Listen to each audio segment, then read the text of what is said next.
Bismillahirrahmanirrahim. Assalamualaikum warahmatullahi wabarakatuh. Alhamdulillah, nahmaduhu wa nasta'inuhu wa nastaghfiruh wa na'udzu billahi min shururi anfusina wa min sayyiati a'malina. May yahdihillahu fala mudilla lahu wa may yudlil فلا هادي له. أشهد أن لا إله إلا الله وأشهد أن محمدا عبده ورسوله لا نبي بعده. أما بعد. Alhamdulillah, hari ini kita dipertemukan oleh Allah dalam majelis ilmu. Semoga Allah memberikan ilmu yang bermanfaat buat kita semuanya, meneguhkan hati kita untuk senantiasa mengamalkan apa yang Allah dan Rasul-Nya syariatkan kepada kita semuanya. Kajian kita hari ini dan semoga berlanjut di pertemuan-pertemuan berikutnya akan mengkaji 3 surat utama yang kemuliaannya sangat banyak di dalam hadis-hadis Rasul Sallallahu Alaihi Wasallam dan sangat dianjurkan untuk dipelajari, diamalkan karena manfaat-manfaatnya yang begitu besar, yaitu kajian akan kandungan dan makna dari surat yang disebut oleh Rasulullah SAW dengan nama Al-Mu'awwidzat. Al-Mu'awwidzat artinya 3 yang melindungi kita dari kejahatan.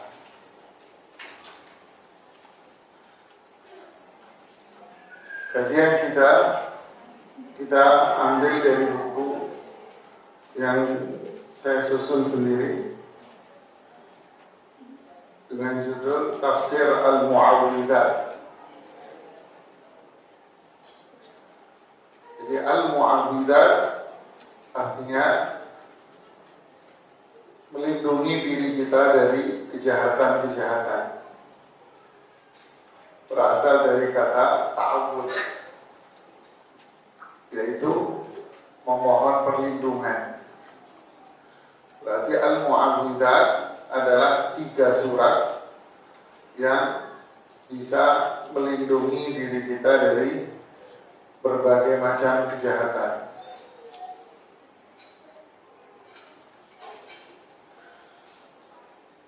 Jadi 3 surat ini menyebutkan bahwa seorang muslim pasti hidupnya akan mendapatkan kejahatan-kejahatan yang menimpa dirinya, keburukan-keburukan yang akan menimpa dirinya. Pasti itu. Baik kejahatannya itu berada dalam diri kita sendiri, maupun kejahatannya itu berada dari luar diri kita. Jadi kejahatannya dari dalam diri kita, ataupun kejahatannya berada dari luar diri kita. Kemudian di sini mengandung perintah untuk hanya berlindung kepada Allah Subhanahu wa Ta'ala yang menciptakan kebaikan dan keburukan. Hanya Allah yang menurunkan baik dan buruk semuanya. Maka berlindunglah kita dari berbagai macam kejahatan itu hanya kepada Allah, sebagaimana kita meminta kebaikan pula hanya kepada Allah Subhanahu wa Ta'ala.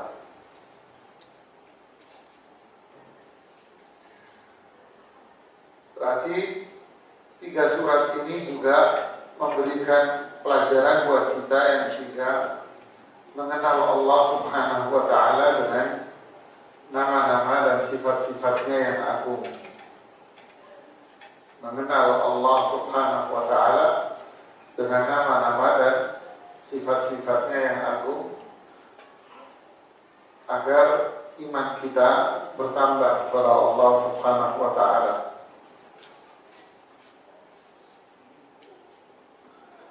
Dan juga yang keempat, mengenal apa saja bentuk kejahatan dan keburukan yang bisa mencelakai diri kita. Jadi apa saja bentuk kejahatan, keburukan yang bisa mencelakai diri kita semuanya. Dan bagaimana keburukan itu bisa menimpa diri kita. Kok bisa? Kok bisa kita terkena keburukan itu? Nah, itulah yang akan dijelaskan di 3 surat ini. Makanya disebut oleh Rasulullah SAW dengan surat apa?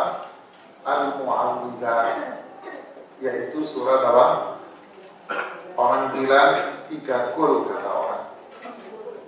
Nah, surat Al-Ikhlas, Al-Falaq dan An-Nas.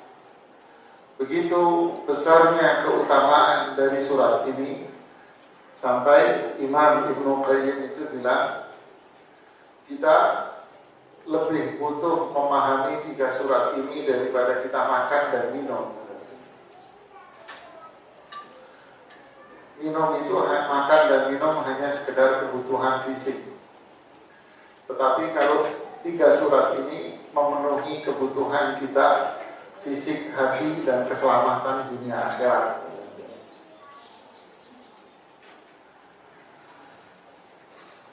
Para jemaah sekalian, di buku ini saya mulai penjelasan tentang 3 surat ini dengan pertama menyebutkan keutamaan 3 surat. Apa keutamaannya? Dimulai dari keutamaan surat Al-Ikhlas. Kemudian saya lanjutkan dengan penjelasan tentang keutamaan dari surat Al-Falaq dan An-Nas, digabung jadi 1.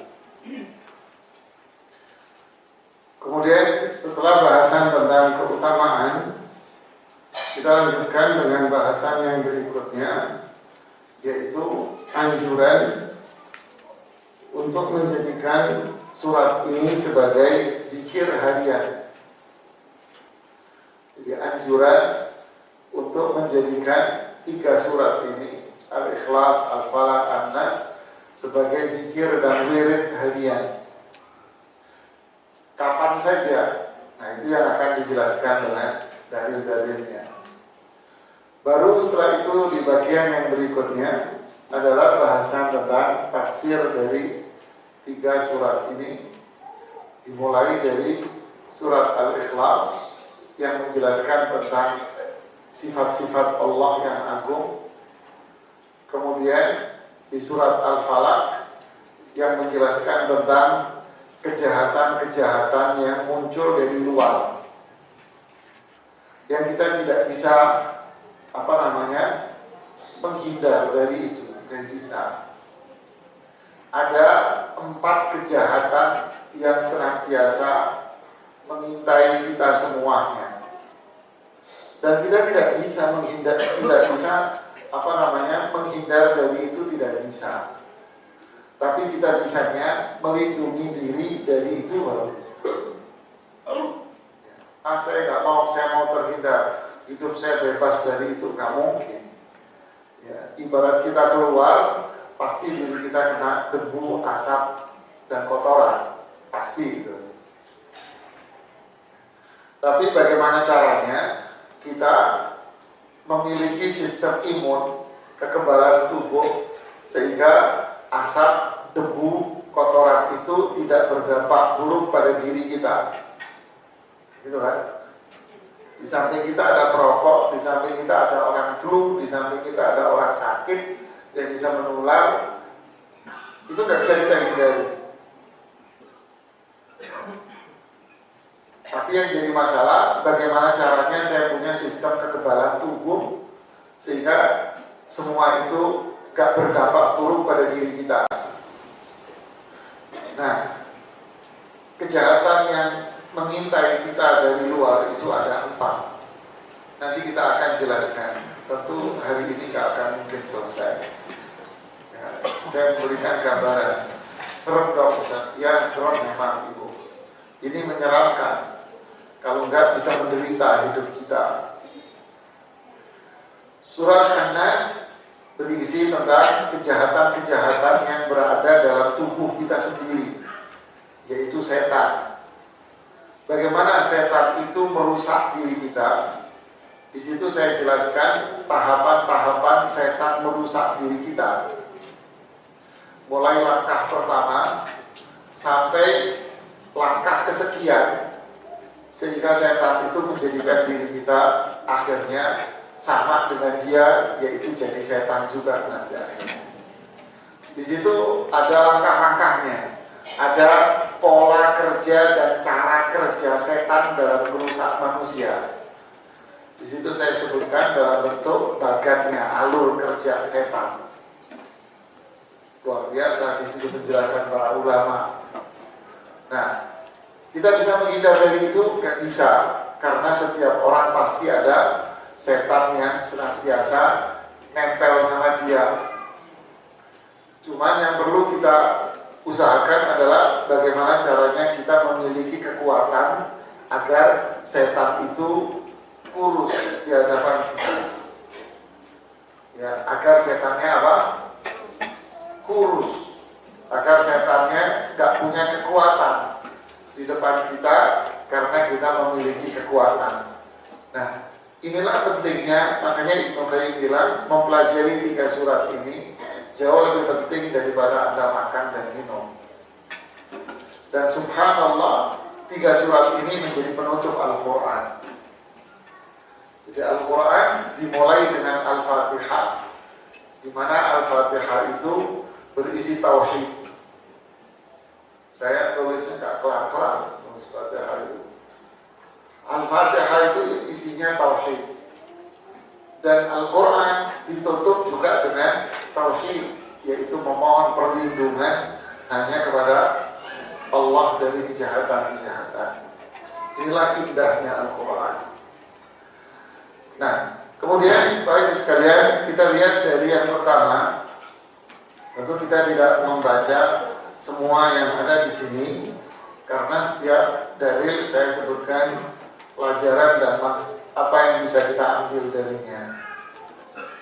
Keutamaan surat Al-Ikhlas, Anda bisa lihat di bagian pertama. Mencintai surat ini menjadi sebab Allah mencintai orang yang mengamalkannya. Jadi mencintai surat ini menjadi sebab Allah mencintai si fulan juga. Ini keutamaan yang besar.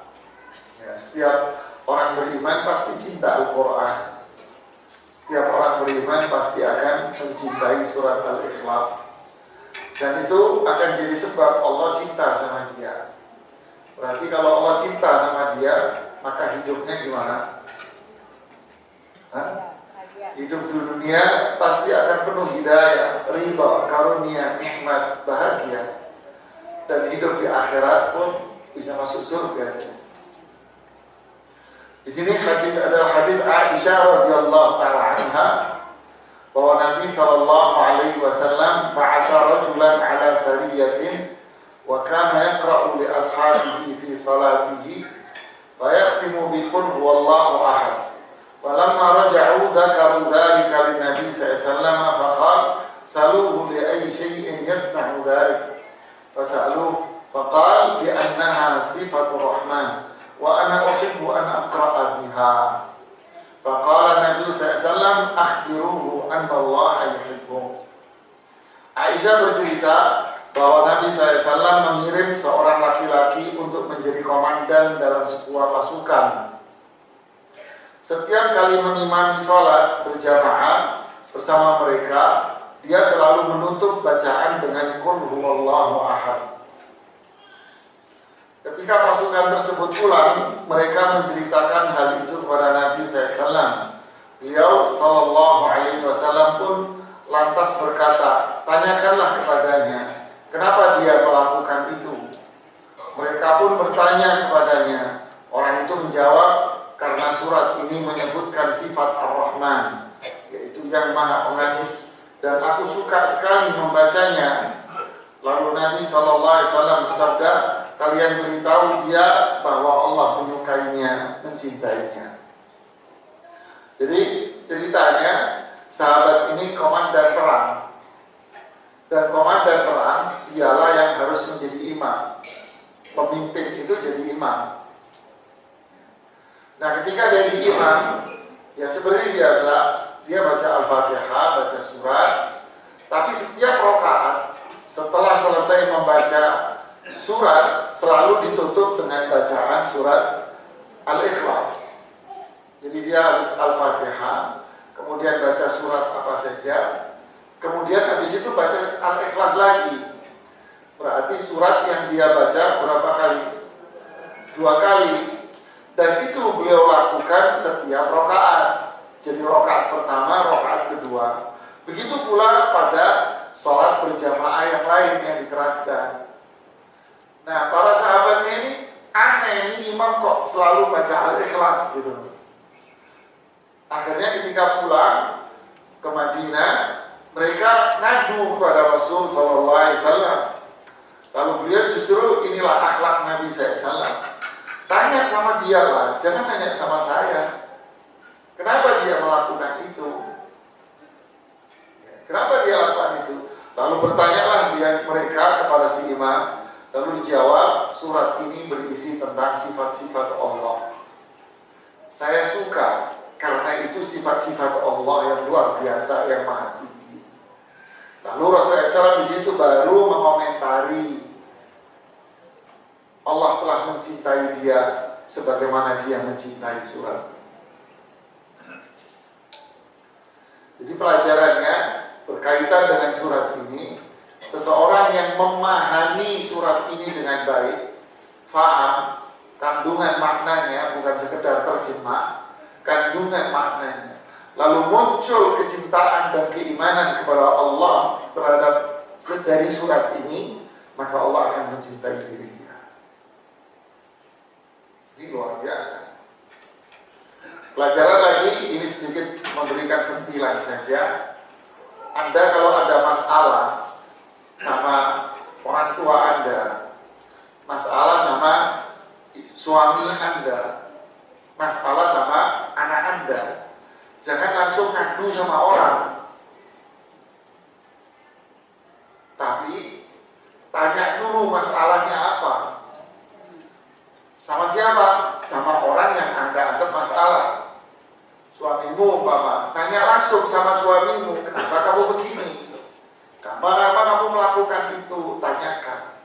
Kalau Anda sudah mendapatkan jawaban dan Anda tidak bisa mendapatkan solusi, baru saat itu nanya sama Ustaz. Ustaz, suami saya begini. Kata dia waktu saya tanya, dia melakukan begini karena begitu. Sehingga Ustaz jawabnya langsung to the point. Jangan ada Anda tanya, Ustaz saya ada masalah sama suami, sama orang tua. Masalahnya apa ini. Terus menurut suamimu gimana? Menurut saya sih, akhirnya jadi penilaian perasaan Anda sendiri. Ya, perempuan gitu loh. Oke ya. Jadi ini udahlah, ini hanya sekedar memberikan pelajaran akhlak buat kita. Tapi intinya di situ ada beberapa pelajaran-pelajaran lain yang Anda baca sendiri. Jadi intinya keutamaan surat Al-Ikhlas apa? Akan dicintai sama Allah. Setiap orang tidak, hanya bagi mereka yang apa? Faham kandungan maknanya. Bahwa di situ mengandung apa? Sifat-sifat Allah yang mulia. Berarti kita harus kenal dan faham. Keutamaan yang kedua, yaitu di halaman yang kelima, mencintai surat Al-Ikhlas menjadi sebab masuk surga. Allahu Akbar. Ini lebih tajam lagi. Ya. Mencintai surat Al-Ikhlas menjadi sebab masuk surga. Hadisnya adalah hadis Anas bin Malik radhiyallahu anhu. Beliau berkata, saya langsung terjemahkan saja. Ada seorang lelaki Ansor menjadi imam di Masjid Quba. Ya. Setiap kali memulai membaca surat dalam sholat berjamaah, dia memulai dengan membaca Qul huwallahu ahad sampai selesai, lalu membaca surat lainnya. Apa bedanya sama kisah yang tadi? Kalau yang tadi baca surat yang lain dulu, baru Al-Ikhlas. Kalau yang ini Al-Ikhlas dulu, baru surat lain. Dia melakukan demikian pada setiap rakaat. Setiap rakaat dia melakukan. Teman-temannya mengajak dia berbicara. Mereka mengatakan, kamu memulai dengan surat ini, dan sepertinya kamu memandang tidak sah sholat ini sampai kamu membaca surat Al-Ikhlas. Kayaknya gitu ya. Kamu sebaiknya membaca surat itu tanpa membaca surat lainnya, atau kamu tidak membacanya dan membaca surat lainnya. Paham maksudnya? Maksudnya, kamu baca satu surat saja, jangan dua. Apa itu surat Al-Ikhlas saja, atau surat yang lainnya bukan Al-Ikhlas? Dikasih pilihan.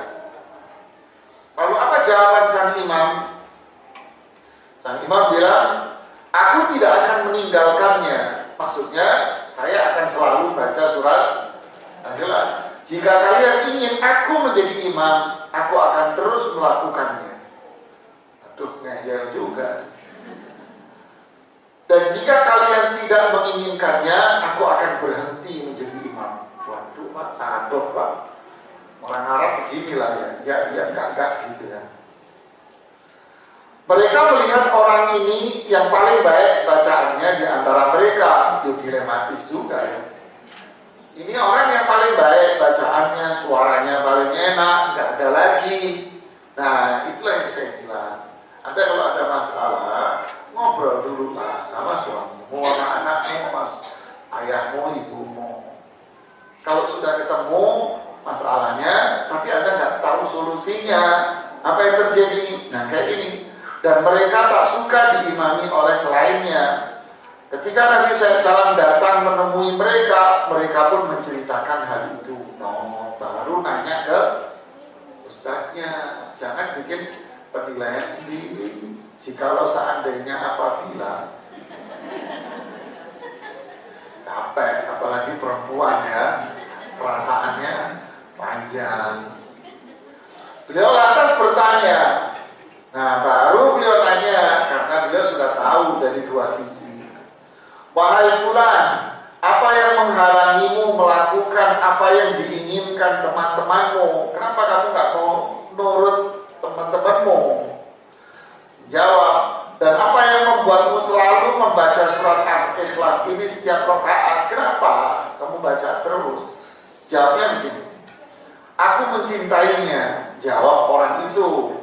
Beliau SAW pun bersabda, kecintaanmu terhadapnya membuatmu masuk surga. Loh, malah yang dibela siapa di sini berarti? Imamnya. Berarti tidak semua orang yang Anda anggap masalah itu salah, Pak. Itu kan pelajarannya. Bisa jadi kita menganggap salah karena nggak sesuai dengan apa? Selera. Ya, nggak sesuai selera. Suamimu orang Padang, kamu orang Jawa. Kalau bikin sayur penting. Suamimu gak senang sayur penting. Nah, udahlah, terusin sendiri. Ya, jadi kan bicara masalah apa ini? Selera. Selera mertuamu pasti akan beda dengan selera Anda. Selera suamimu laki-laki akan beda dengan selera Anda, yaitu cewek. Ya, bisa jadi Anda nggak cocok.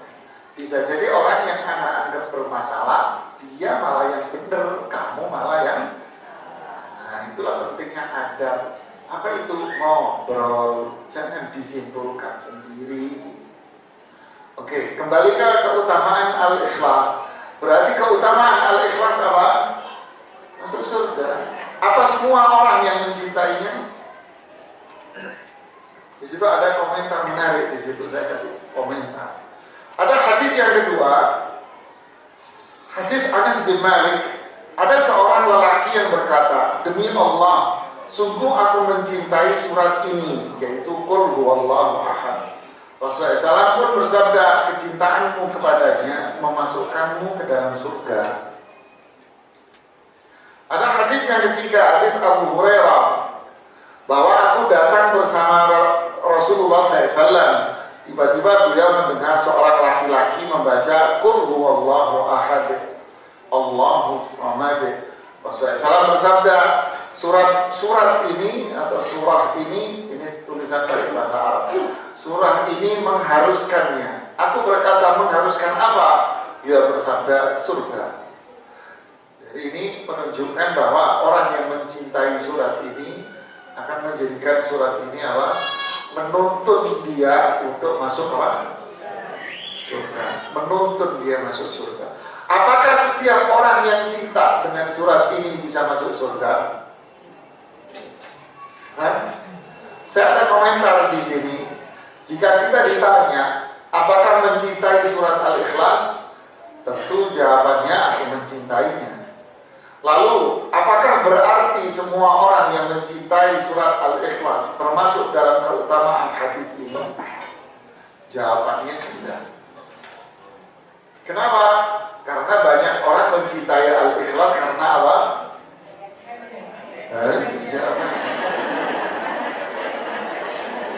Kami lupa jawabannya apa? Karena mereka. Jadi mungkin kita juga setiap sholat baca Al-Ikhlas. Kalau ditanya kenapa kau baca Al-Ikhlas? Berarti apakah kita termasuk dalam hadis-hadis ini? Tidak. Oke, terjawab ya. Iya. Jadi yang masuk dalam hadis ini maksudnya apa? Memahami maknanya, ya, memahami maknanya yang menjadikan dia mencintai surat ini. Kemudian keutamaan yang ketiga, surat Al-Ikhlas setara dengan sepertiga Al-Quran. Nah, ini yang menarik lagi nih. Sekarang sering diungkapkan ya. Nah, ini yang perlu kita dudukkan maknanya apa. Ini berdasarkan hadis, ada dua hadis di sini. Hadis Abu Sa'id Al-Khudri bahwa anna rajulan sami'a rajulan yaqra, bahwa ada seorang laki-laki mendengar lelaki lain baca Al-Ikhlas dengan mengulang-ulang beberapa kali. Jadi ada si A baca Al-Ikhlas, si B dengar, lalu si A ini baca Al-Ikhlasnya diulang-ulang.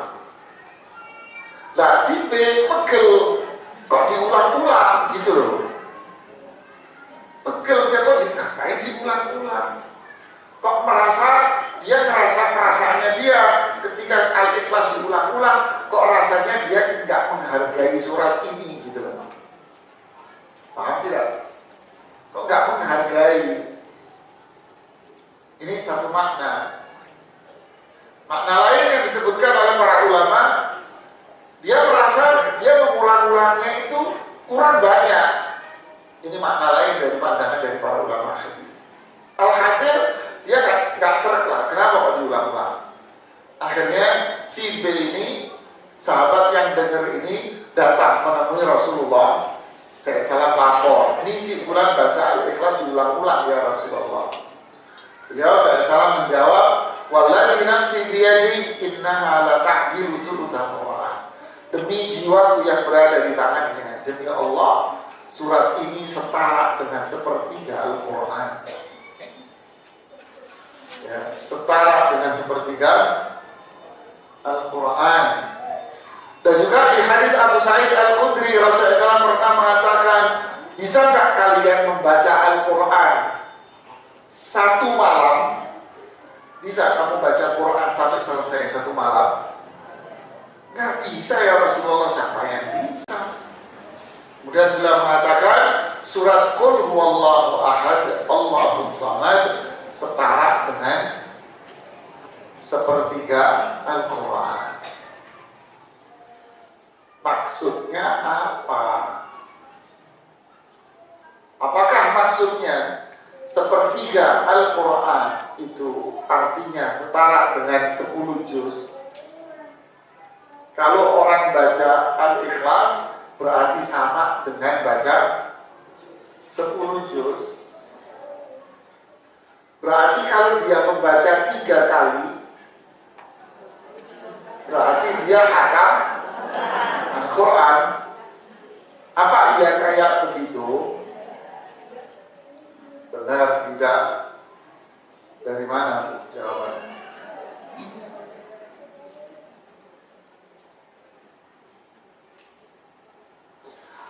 Nih, ada ungkapan dari para ulama.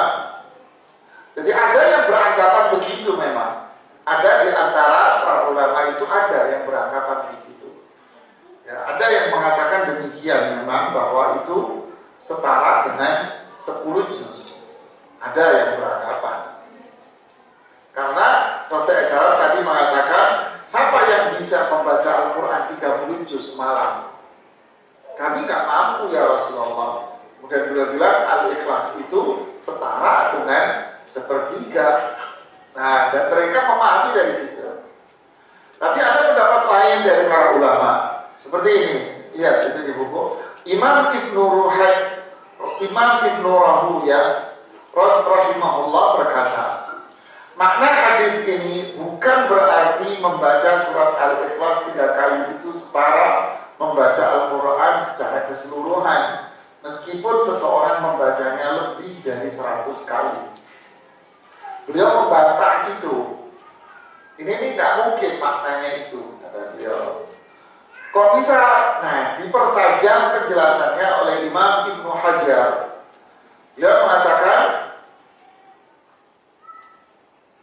bahwa kandungan Al-Quran itu terbagi 3. Al-Quran itu isinya 3, kata beliau.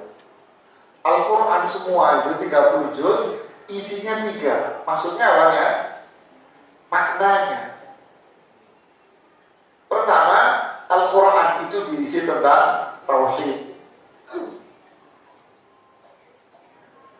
Yang kedua, Al-Quran berisi tentang hukum-hukum. Yang ketiga, Al-Quran berisi tentang cerita-cerita. Maksud cerita itu apa? Antara janji dan ancaman. Ini loh, kalau kamu begini, nanti kayak begini. Nanti kalau kamu begitu, jadinya begitu loh, hati-hati loh. Nah, jadi bukan sekedar apa? Cerita, tapi itu adalah janji dan ancaman. Nah, isinya 3, tauhid, hukum, cerita. Berarti kemudian surat Al-Ikhlas itu kandungannya apa? Tentang apa? Tentang tauhid. Berarti Al-Ikhlas itu setara dengan apa? Sepertiganya. Paham tak? Paham tak? Paham belum? Jadi Al-Quran itu isinya tauhid, hukum, cerita. Lah Al-Ikhlas isinya tentang tauhid, berarti sama aja dengan sepertiga. Dari sisi apanya? Kandungan maknanya. Syekh Muhammad Shalih Al-Utsaimin memberikan penjelasan yang agak berbeda. Beliau bilang, kalau dianggap Al-Quran itu sepertiga Al-Quran itu artinya 10 juz, berarti baca 3 kali itu khatam.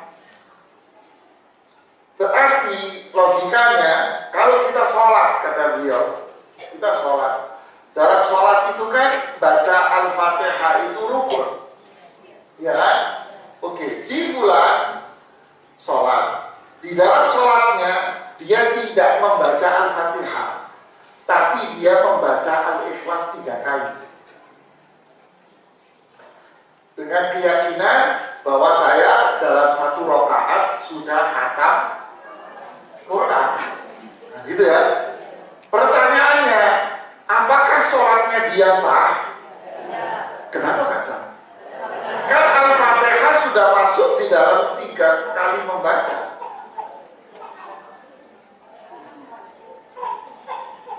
Karena apa? Karena Al-Fatihah rukun. Nah, berarti makna yang mengatakan Al-Ikhlas itu setara dengan 10 juz berarti salah dong. Harusnya kalau dia membaca Al-Ikhlas 3 kali, sholatnya sah. Karena Al-Fatihah sudah termasuk di dalamnya. Harusnya sah. Tapi kenyataannya sholat dia tidak sah. Paham nggak? Jadi beliau memaknai setara dengan sepertiga itu apa? Memiliki keutamaannya besar, gitu kata beliau. Jadi pendapat yang kuat adalah bahwa yang dimaksud sepertiga Al-Quran itu adalah kandungan maknanya. Bahwa Al-Ikhlas setara dengan sepertiga. Berarti sisi apa? Kandungan maknanya, yaitu Al-Ikhlas itu maknanya adalah tauhid yang terkandung di dalam semua Al-Quran itu tersimpulkan di dalam apa? Surat Al-Ikhlas. Makanya disebut dengan apa? Al-Ikhlas. Paham?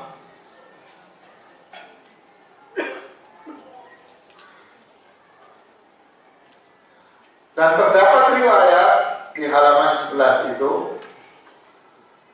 bahwa Rasulullah SAW bersabda dari sahabat Abu Darda, Innallaha jazza al-Qur'ana thalathata ajza faja'ala qul huwallahu ahad juz'an min ajza'il Qur'an. Sungguh Allah membagi Al-Quran ini menjadi 3 bagian. Surat Al-Ikhlas 1 bagian dari bagian-bagian Al-Quran. Ini hadis riwayat Imam Muslim. Berarti tajam kan? Bahwa maknanya adalah kandungannya sepertiga itu.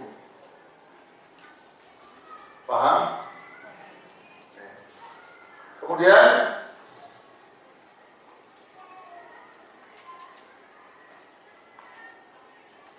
keutamaan yang keempat dari surat Al-Ikhlas adalah di halaman yang ke-13, diampuni dosa orang yang mencintai surat Al-Ikhlas. Allahu Akbar. Subhanallah ya. Dicintai Allah, masuk surga, dosanya diampuni. Kurang apa kita kan? Kurang ajar kita. Kurang diajar. Hadisnya dari Abu Hasan Muhajir. Beliau bercerita, seorang lelaki datang ke Kufah di masa pemerintahan Ziyad. Ziyad ini gubernur Kufah. Kufah itu Irak.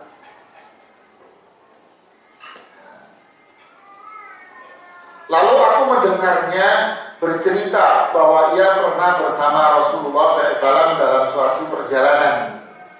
Ia menuturkan, lututku bersentuhan atau menyentuh lutut beliau Sallallahu Alaihi Wasallam.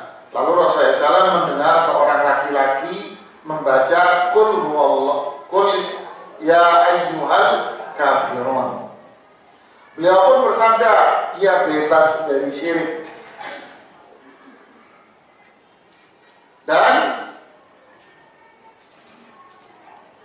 Dan dia mendengar seorang laki-laki membaca Qul huwallahu ahad.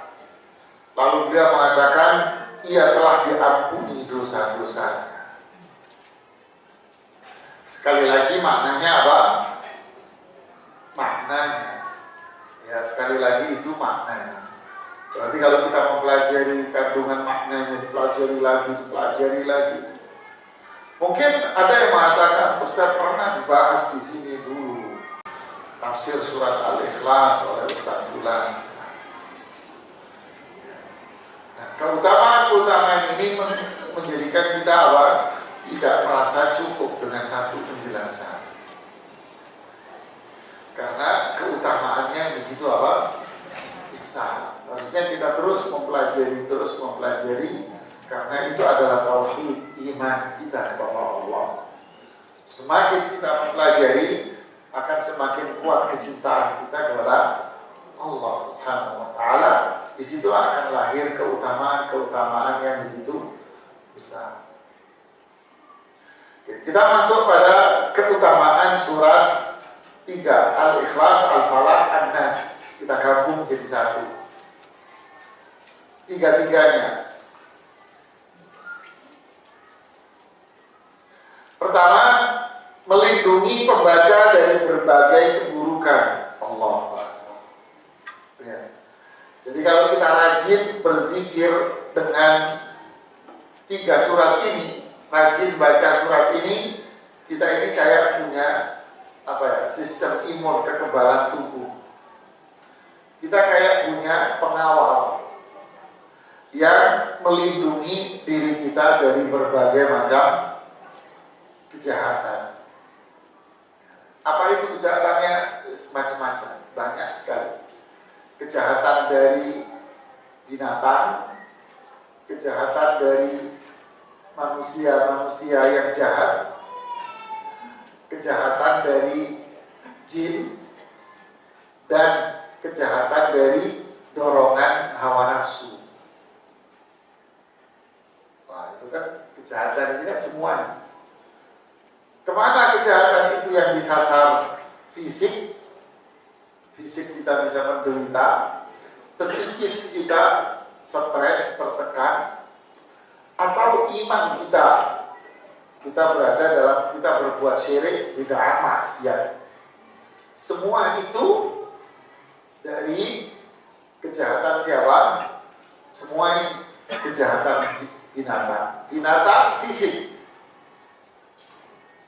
Ya kan? Disengat kalajengking, disengat ular. Yang sakit apanya? Fisik. Nah, gitu kan? Manusia bisa apa? Bisa fisik, bisa psikis, bisa apa? Agama kita, iman kita yang rusak. Syirik, bid'ah, maksiat. Jin, kemana godanya?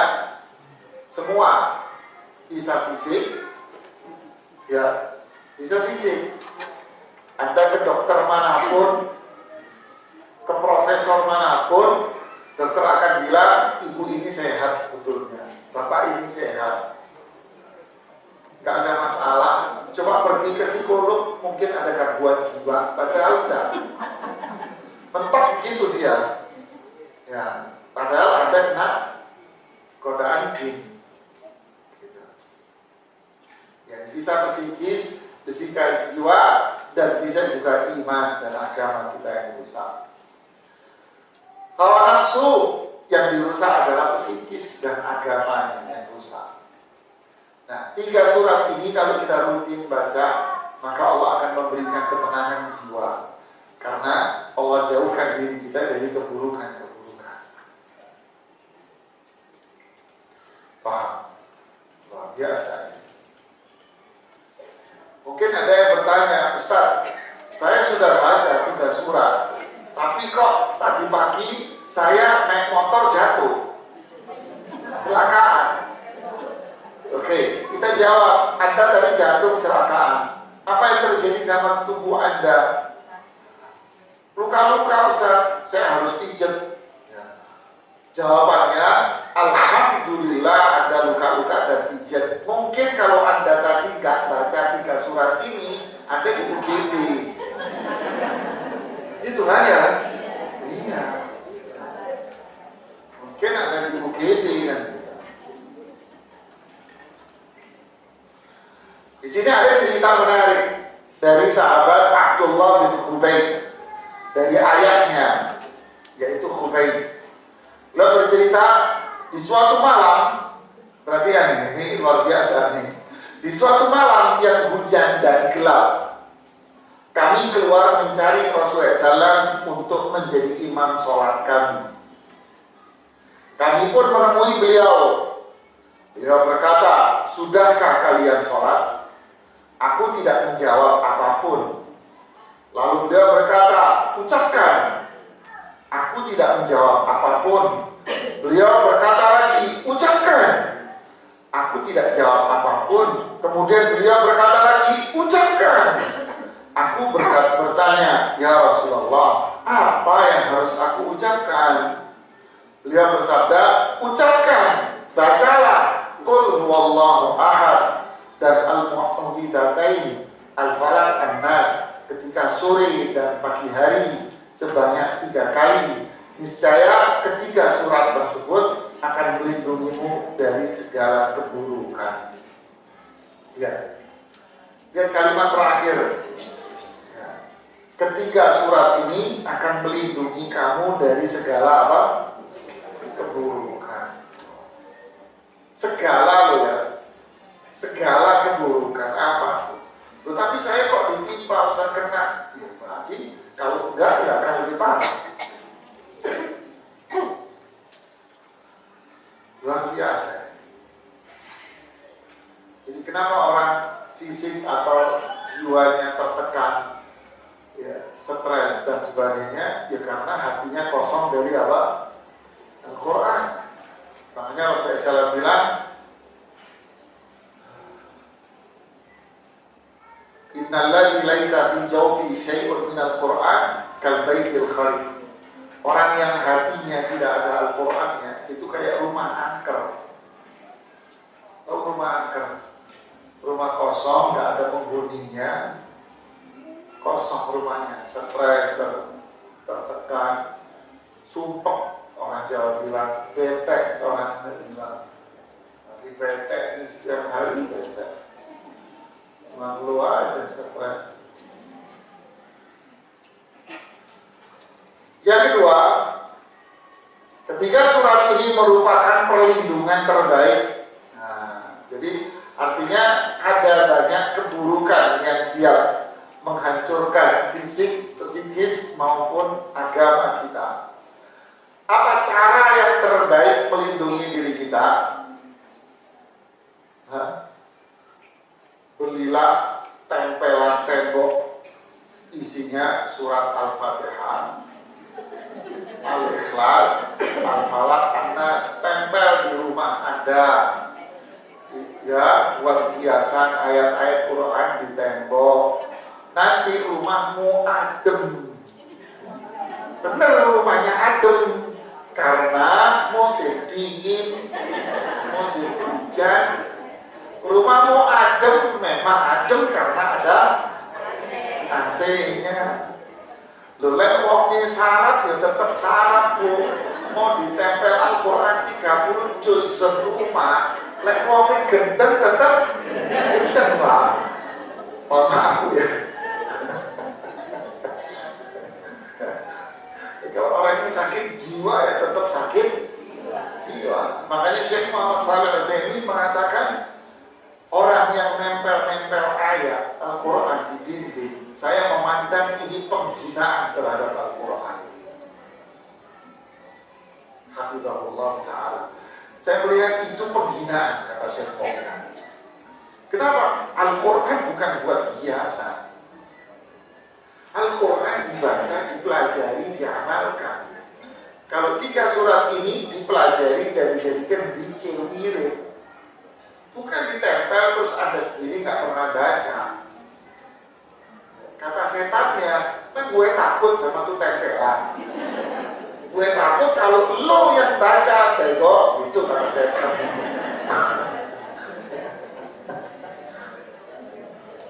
Jadi membaca 3 surat ini itulah yang terbaik sudah melindungi diri kita dari keburukan. Tentu ada yang lain seperti ayat kursi ya, maka kita tidak lagi membahas ayat kursi. Dalilnya adalah hadits Uqbah bin Amr al-Juhani Beliau bercerita juga nih, ketika aku sedang menuntun kendaraan Rasulullah SAW dalam sebuah peperangan, beliau bersabda, wahai Uqbah, bacalah. Lihat nih, tiba-tiba suruh ngomong baca. Wahai Uqbah, baca. Aku diam dan mendengarkan. Beliau mengulangi, wahai Uqbah, baca. Aku tetap diam dan mendengar. Beliau mengulangi untuk 3 kalinya. Aku hanya bertanya, apa yang harus aku baca? Akhlaknya ya luar biasa. Beliau menjawab, Qul huwallahu ahad. Beliau membaca surat itu hingga selesai. Kemudian membaca Qul a'udzu birabbil falaq, dan aku membacanya bersama beliau hingga selesai. Kemudian beliau membaca Qul a'udzu birabbin nas, dan aku membaca bersama beliau hingga selesai. Setelah itu beliau bersabda, tidak ada seorang pun yang memohon perlindungan dengan sesuatu yang lebih baik daripada 3 surat ini. Ya, jadi pelajaran lagi berkaitan dengan adab apa? Kita ini kalau ditanya orang yang lebih tua, suami, orang tua, sesuatu, dan anak nggak tahu, maka jawabannya apa? Diam. Anda nggak tahu, udah diam aja. Diam. Atau kalau budaya masyarakat kita, jika ada diam maka merasa dihina, kan gitu kan? Maka jawablah, maaf saya nggak tahu. Tanya lagi dia, jawab lagi, diam atau akan menjawab saya tidak tahu. Ini etika dan sopan santun ya. Jangan nanya, lu malah direndahin. Apalagi nanyanya diulang-ulang, bawel. Ya, ini nggak ada adabnya malah. Jadi akhirnya surat ini menjadi surat apa? 3 surat terbaik di dalam Al-Quran. Karena apa? Melindungi diri kita dari apa? Dari apa? Kejahatan-kejahatan. Ya, ini yang jadi surat yang terbaik di dalam Al-Quran.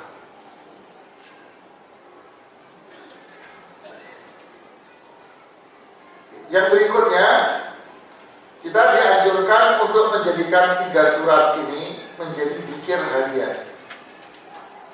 Jadi wirid harian. Kapan dibacanya? Pertama, dibaca setiap pagi dan sore, setiap pagi dan petang. Ini hadis-hadisnya. Aku bertemu dengan Rasulullah SAW, kata Uqbah bin Amir.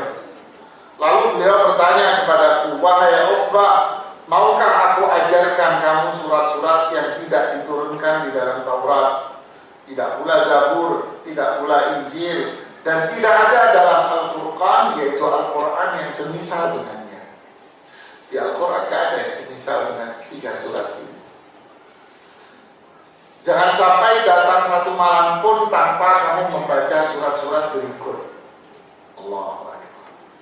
Jadi jangan sampai malam kita tidur tanpa membaca surat ini.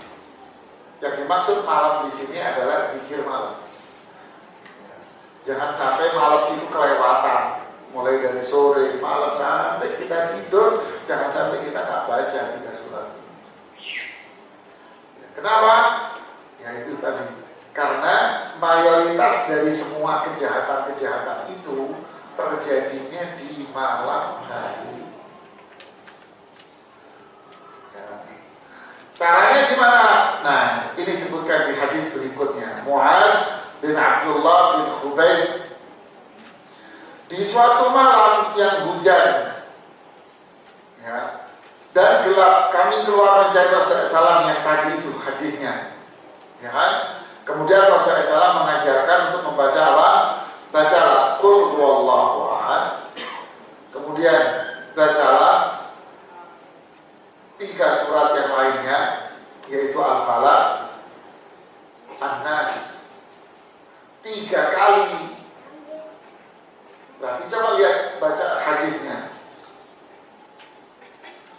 bacalah qul huwallahu ahad, qul a'udzu birabbil falaq, qul a'udzu birabbin nas 3 kali.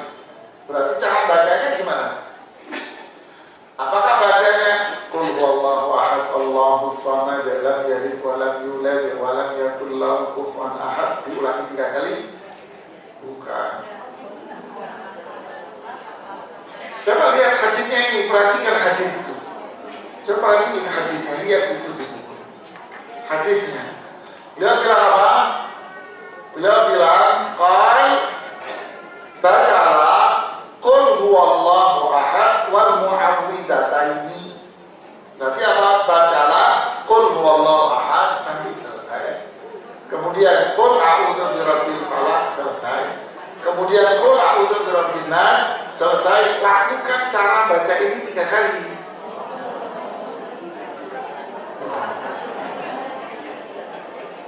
Sama dengan hadis Uqbah yang tadi, saya nuntut kendaraan. Woi.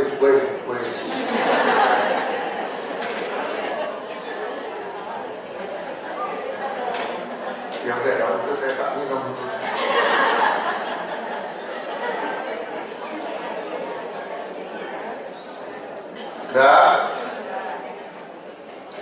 Jadi sama dengan hadis Uqbah yang sebelumnya nuntut kendaraan Nabi SAW. Beliau baca apa dulu? Al-Ikhlas dulu sampai selesai, kemudian Al-Falaq sampai selesai, kemudian An-Nas sampai selesai. Jadi urutannya gitu. Habis baca ini, balik lagi ke atas. Gitu. Paham Pak? Oke. Nanti kalau tidur, ada lagi tidur nanti caranya. Tadi pagi dan petang. Oke, yang berikutnya sekarang, yang kedua, dibaca sebelum tidur. Nah, gimana cara baca sebelum tidur? Perhatikan hadis ini. Kita baca redaksinya biar tahu. Aisyah radhiyallahu anha bercerita, karena Rasulullah sallallahu idza awa ila firasihi nafatha fi kaffaihi biqul huwallahu ahad wal qabil mu'awwidataini jami'an thumma yamsahu bihima wajhahu wa ma balaghat yadahu min jasadihi. Rasulullah SAW jika hendak tidur berarti sudah rebahan apa belum? Sudah rebahan ini. Beliau meniup pada kedua telapak tangannya.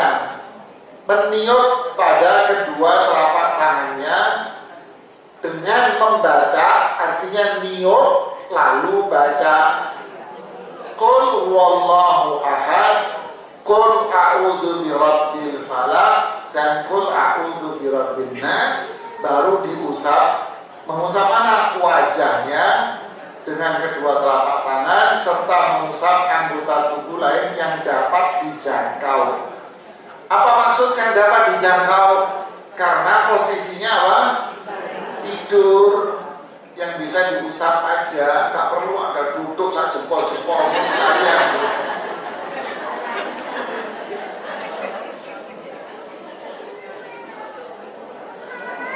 Oke, paham?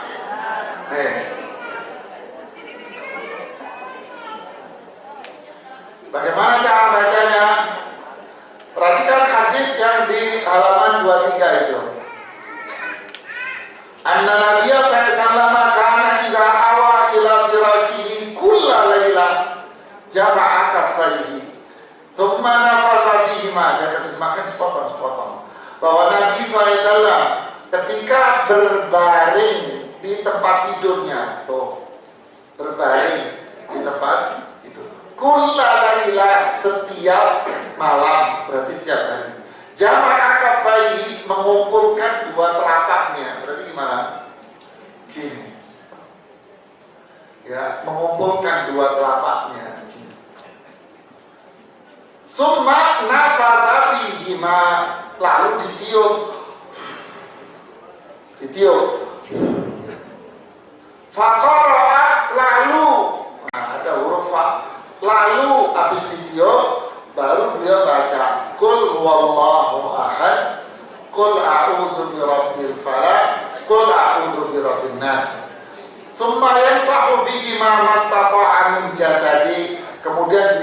mengusap bagian tubuh yang bisa diusap. Yabda'u bihima ala ra'si, dimulai kepalanya. Wa wajha, lalu wajahnya. Wa ma'akbala min jazadi, dan juga pada bagian badannya. Gitu kan? Lalu dilanjutkan, ya fa'alu dzalika thalatha marrat, beliau melakukan itu 3 kali.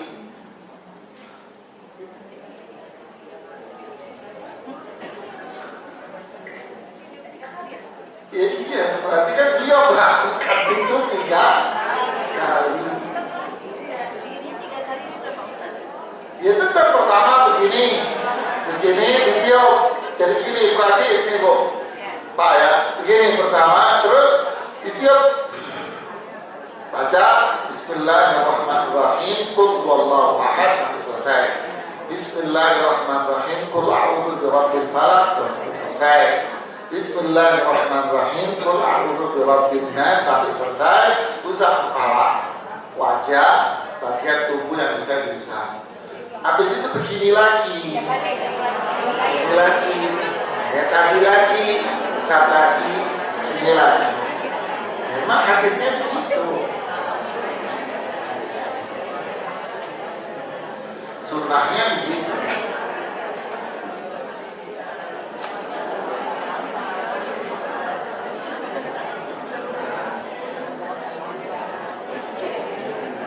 Paham?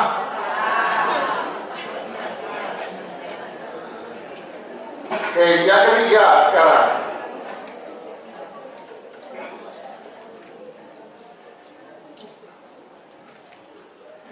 Dibaca setelah sholat dan dijadikan sebagai bacaan dari zikir rutin setelah sholat.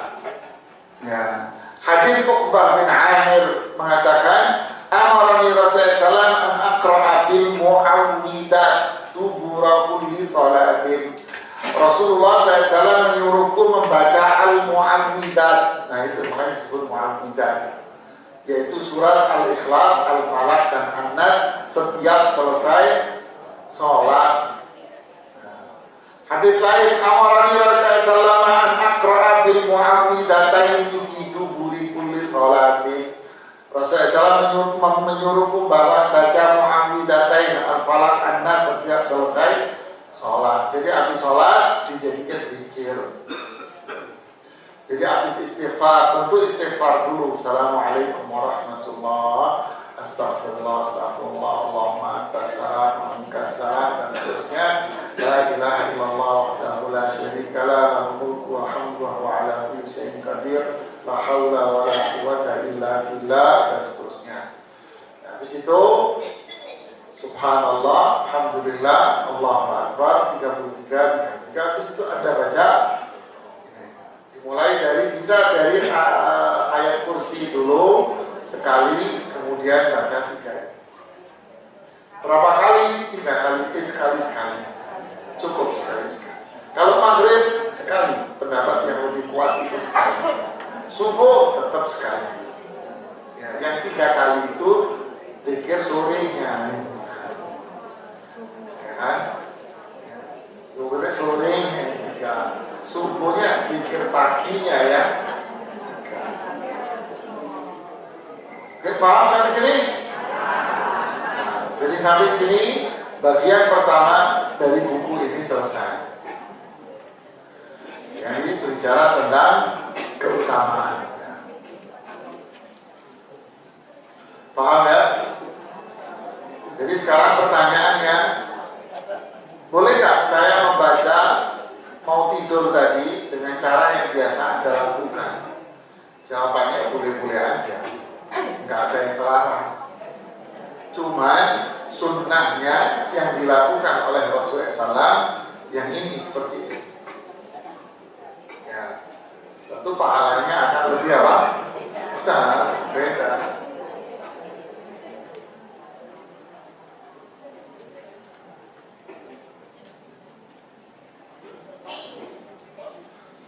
Boleh juga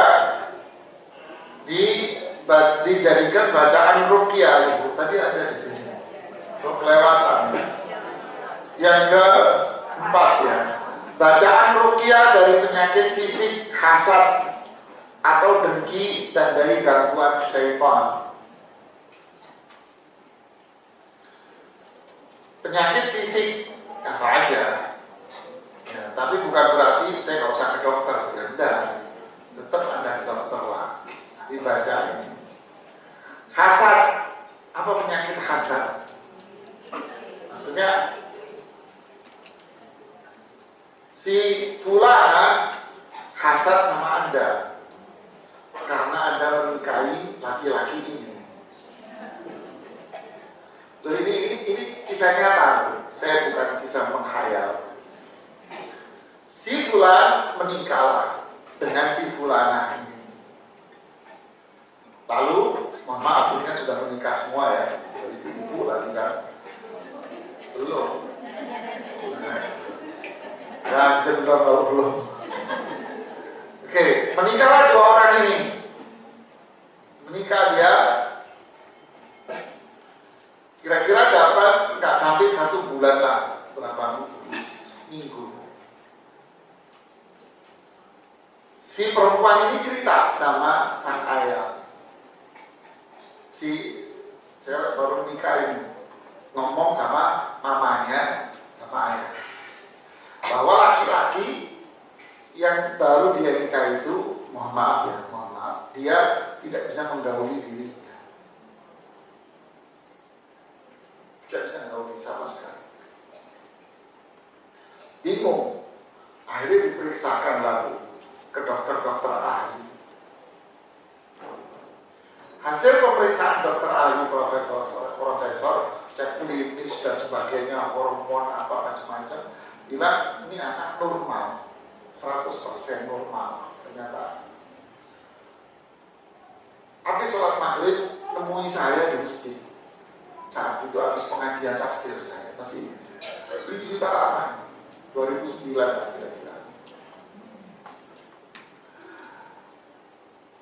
Cerita begini, saya senyum. Ustaz kok senyum dari tadi? Ya, itu bukan masalah medis, saya bilang. Itu bukan penyakit, itu anak normal. Kenapa? Mungkin ada laki-laki lain yang suka sama putrimu. Dia nggak suka si putrimu itu nikah sama dia. Dia melakukan banyak hal, maka akibatnya si laki ini dia gak berfungsi. Kaget dia. Terus gimana dong? Bacain ruqyah dulu. Bacain caranya apa? Ini yang bisa dimaksud dengan hasad dan sihir. Serem kan? Iya. Bisa jadi suami Anda biasanya baik, romantis, enak lah, bagus lah, baik lah. Tiba-tiba kok marah-marah terus. Ya. Bisa juga sebaliknya, Anda ngomel aja, uring-uringan aja. Saya pernah perhatikan, istri saya uring-uringan aja, saya senyum-senyum aja biasa. Kita udah ngerti lah kan, gitu kan, ini uring-uringan. Akhirnya waktu dia duduk, mau tidur, duduk gitu, saya pegang kepalanya. Saya bilang, diam kamu jangan bawa. Saya pegang kepalanya, saya bacain ayat kursi, saya bacain 3 surat ini, saya ulang-ulang berkata. Itu langsung dia diam.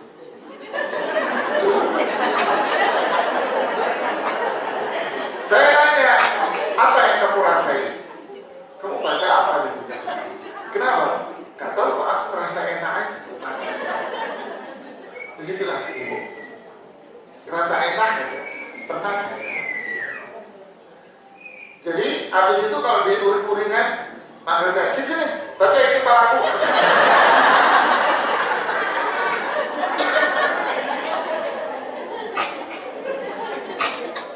Subhanallah. Gitu Bu ya. Anak Anda yang umurnya 4 tahun ke bawah, terkadang dia memiliki teman dunia gaib.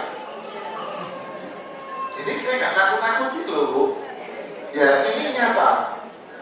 Anak saya nomor 4 sama nomor 5 itu ketika usia 4 tahun dia bermain sama dunia gaib. Apalagi yang nomor 4 gak main dia, cuman dia tahu, bisa melihat alamnya jin. Kalau yang nomor 5 yang terakhir ini yang kecil, dia main cewek, main dia. Saya pulang malam, terus pengajian aku pulang malam, anak-anak di rumah cerita, kakaknya udah gede-gede semua kan. Dia cerita, mamanya nyeremin nih, dia main sendiri di kamar ngomong. Mamanya udah paham, tapi aku udah dijemput, jangan ganggu, kamu jangan melakukan apa-apa. Kenapa? Itu anak jin yang lagi main sama dia, biarin aja. Iya dia. Pas saya lagi liburan, lagi di rumah santai, dia main di kamar sebelah.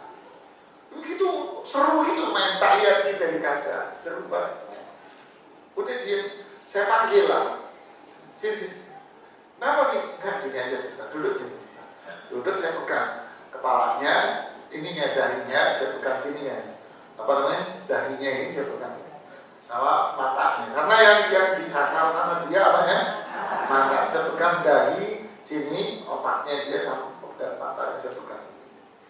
Terus saya bacain ayat kursi sama 3 surat ini berkali-kali. Sudah selesai. Saya nanya, mana temanmu? Gak ada, dia pulang. Pulang, iya. Di mana dia sekarang? Coba tak cari. Itu di luar. Disamperin, coba samperin. Samperin sama dia. Terus balik. Bi, katanya takut sama aku. Dan hari itu selesai. Besoknya saya duduk lagi di ruangan. Tiba-tiba anak saya, Bik, itu anak kemarin datang. Mana? Itu di luar. Terus ngapain? Mau ngajak main di luar, tapi saya suruh masuk, dia gak berani ya kan. Jadi intinya Pak Bu, inilah namanya ruqyah syariah.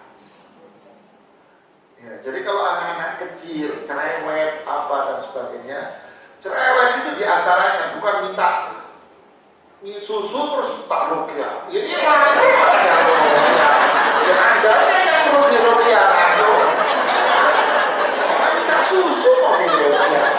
Ya biar kiri besar.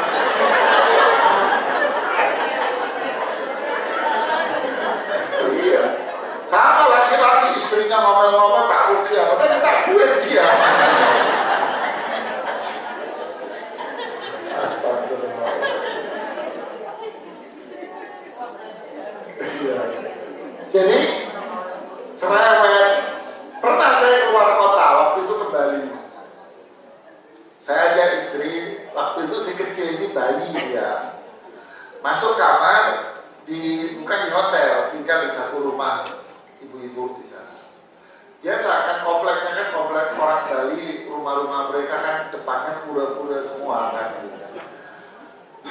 Saya masuk ke kamarnya, anak saya nangis histeris. Mamanya bingung, itu kenapa ya nangis ini, kenapa ya? Saya pernah, saya paham. Sini saya gendong, nangis. Saya keluar di kamar, langsung diam. Saya mainin, saya keluarin diam, saya jangan masuk. Saya keluarin lagi, nangis. Panggil, oh paham kamu? Paham, ya di sini rupanya ada nenek-nenek atau kakek-kakek nongkrong di kamar. Saya bilang, dia beli dia. Udah bacain aja, nih kamu yang bacain. Kamu baca kursi sama 3 surat, baca. Dia tidur dia, dibacain lah. Dibacain dia tidur dia. Inilah keutamaan surat ini. Ya, luar biasa. Gak usah nunggu Ustaz bisa ruqyah, gak usah.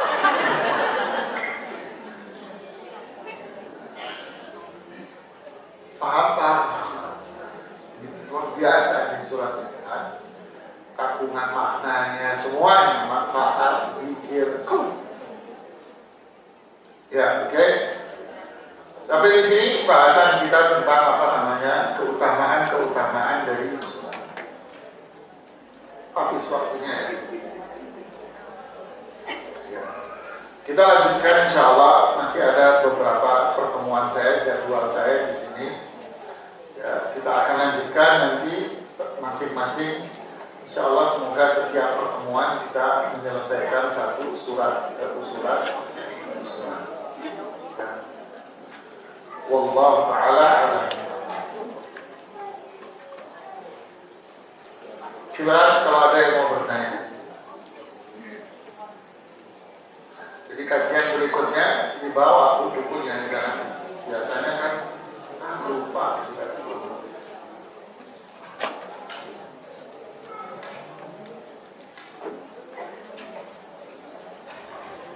Kalau buku yang satunya itu cara mudah Anda hitung waris. Jadi nggak usah belajar nanya sama ustaz, repot-repot. Belajar sendiri di rumah, baca sendiri, latihan sendiri. Nah, nanti Anda insya Allah bisa ngitung waris. Silakan kalau ada yang mau bertanya. Kalau ada yang bertanya langsung. Silakan, ini ibu ini. Silakan ibu. Ya. Kalau anak-anak nggak bisa tidur itu bisa dipraktekkan untuk belajar. Ya. Jalannya gimana? Kalau anak-anak nggak bisa tidur, umpamanya anak-anaknya usia berapa, Bu? Dewasa. Tidak pada berkeluarga. Tapi kadang-kadang dia sampai jam 5 pagi itu nggak bisa tidur. Habis itu baru bisa tidur. Ya, nggak bisa tidur sampai malam atau bahkan sampai subuh. Ya, subuh baru bisa tidur. Nah, kemungkinan problemnya itu ya ada gangguan. Bisa gangguan dari jin, bisa gangguan dari orang yang hasad sama dia, ada orang yang dengki sama dia itu. Bisa juga yang ketiga, dengerin Bu, woi. Jadi ada 3 kemungkinan. Kemungkinan pertama, gangguan jin. Bisa yang kedua, hasad, ada orang yang dengki sama dia, berpengaruh sama dia. Yang ketiga, bisa jadi dia ada kiriman paket. Ya, macam-macam lah. Ada orang mungkin ada orang pintar dan sebagainya. Sehingga dia nggak bisa tidur, tertekan dan sebagainya. Biasanya pagi harinya juga dipenuhi dengan galau. Ya Bu ya, hari-harinya orangnya galau, tertekan, sumpah. Terus sulit untuk diajak sholat. Biasanya gitu indikasinya. Nah, apa solusinya? Solusi yang paling ampuh adalah dia aktivitasnya seringnya gimana? Di kamar atau di luar kamar? Kalau aktivitas dia di kamar, maka nyalain aja handphone Anda atau MP3 surat Al-Baqarah di dalam kamar. Ya, setelin aja Al-Baqarah sepanjang hari. Setelin terus, taruh, tempelin di kamar. Yang pakai colokan listrik itu kan ada itu listrik.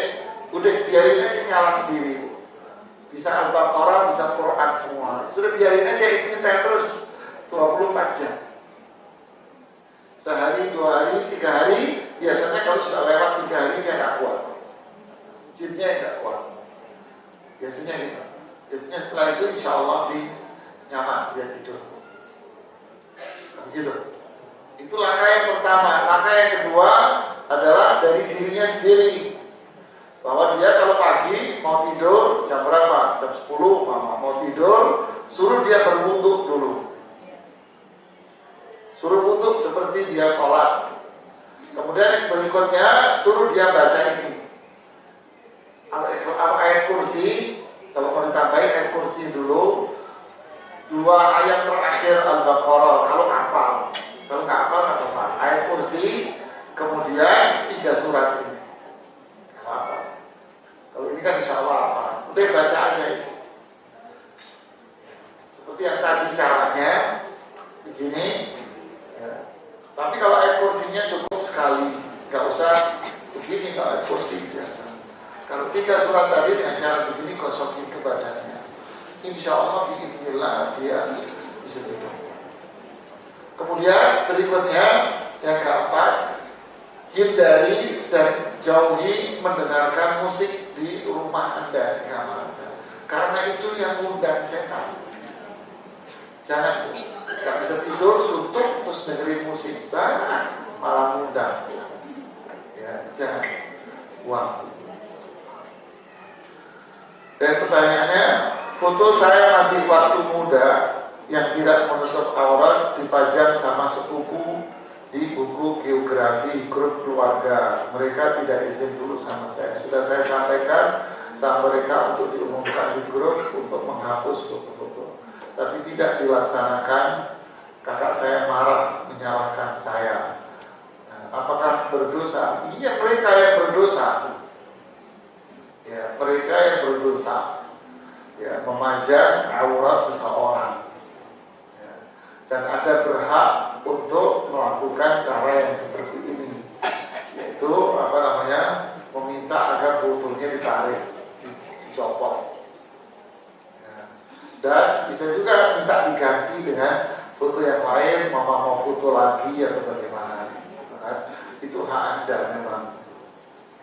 Justru mereka yang salah kok malah nyalahin orang. Adik perempuan saya berkali-kali minta cerai dari suaminya. Apakah boleh saya memberitahukan kedua orang tua saya untuk berdiskusi dengan adik saya? Apakah hal tersebut malah akan menjadi beban kedua orang tua saya? Jawabannya adalah orang tua Anda jangan ikut campur. Kenapa? Karena satu, mamamu pasti bela dia. Kemungkinan besar mamamu akan bela dia. Yang kedua, kemungkinan besar ayahmu akan diem. Kenapa? Gak berkutik sama mamamu. Ini umumnya ini, saya bicara umumnya loh ya. Umumnya ibu-ibu ini kan punya bintang 7. Ya, pengen jadi penguasa, pengen jadi puyer, tapi bikin orang pusing.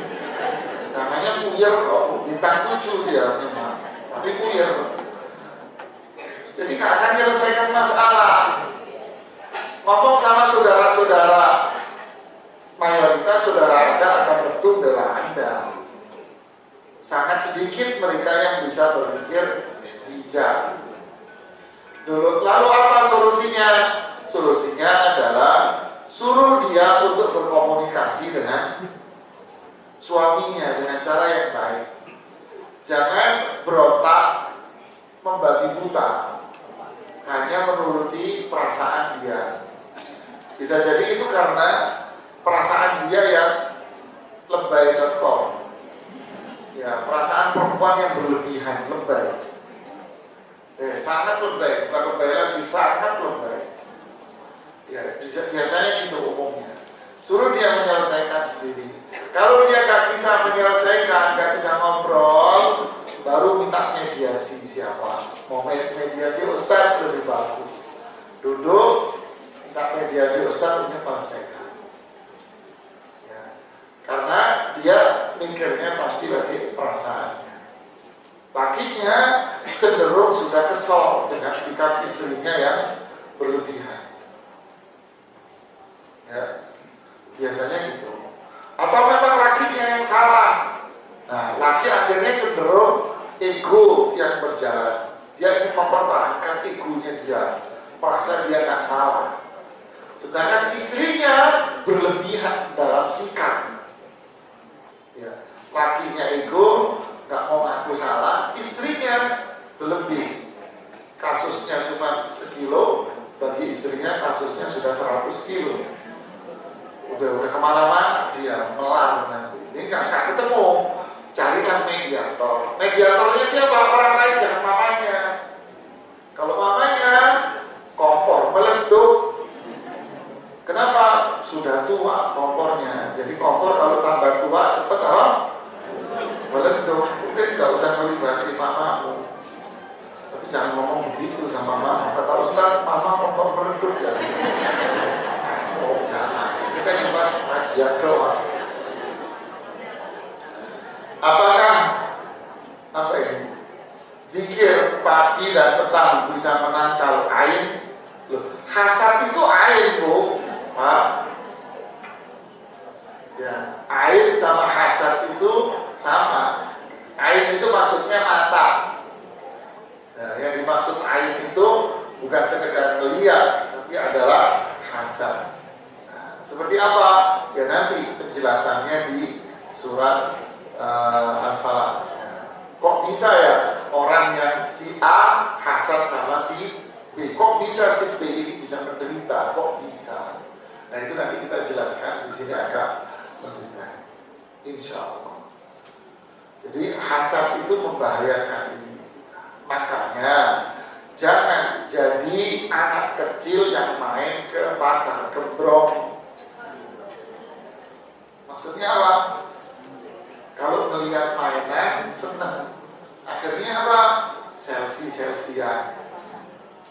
Ini mak ini paling hobi perempuan selfie. Laki ya selfie. Nah, ini yang lebih kan.